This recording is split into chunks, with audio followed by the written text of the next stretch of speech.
இன்னைக்கு நான் அந்த ரோட்ல நின்னு பேசுறேன்னா என் வாழ்க்கையில ஏசப்பா எனக்கு ஜீவனை கொடுத்தாருங்க.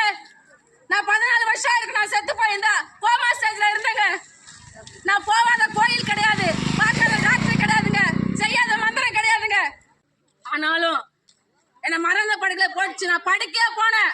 அந்த நேரத்துல என்ன தூக்குவார் யாருமே இல்ல, எனக்கு விடுதலை கொடுக்க யாருமே இல்ல. ஆனா இந்த மாதிரி இன்னைக்கு நீங்களாவது நின்னு கேக்குறீங்க. எங்க ஊருக்கு எங்க பாஸ்டர் சர்ச்சில இருந்து வருவாரு, டிராக்ஸ் கொடுப்பாரு. நான் அவர்கிட்ட சொல்லுவேன், இந்த டிராக்ஸ் என்கிட்ட கொடுக்காத, வேணாம், எனக்கு ஏசு வேணாம், போயிடுன்னு சொல்லிட்டு டிராக்ஸ கிழிச்சு அவர் முகத்துல போட்டு அவர் மூஞ்சில காரி துப்பனங்க. நான் ஏத்துக்கவே இல்லை.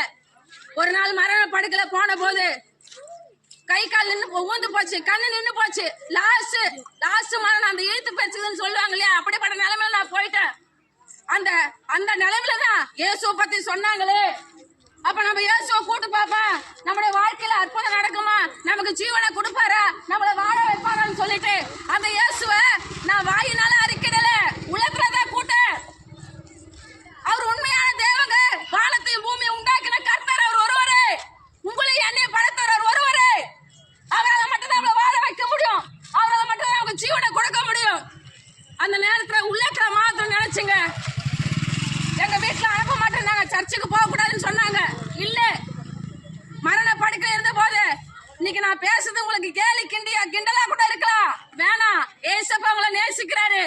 நான் உள்ள தலையில கூட்ட போது ஏசப்பா என்னுடைய கண்ணீரை பார்த்து அந்த நேரமே ஏசப்பா அந்த ஒரு வாரத்துல எனக்கு சுகம் கொடுத்தாரு. 11 வயசுல இருந்து எனக்கு பில்லி சுனை கட்டு, பிசாசு கட்டு, வியாதி, விளைவிடும் எல்லார்கிட்ட போன, யாரும் எனக்கு சுகம் கொடுக்கல. எனக்கு ஜீவனை கொடுத்து வாழ வச்ச தேவன் ஆண்டவராக இயேசு கிறிஸ்து ஒருவர் மட்டுமே.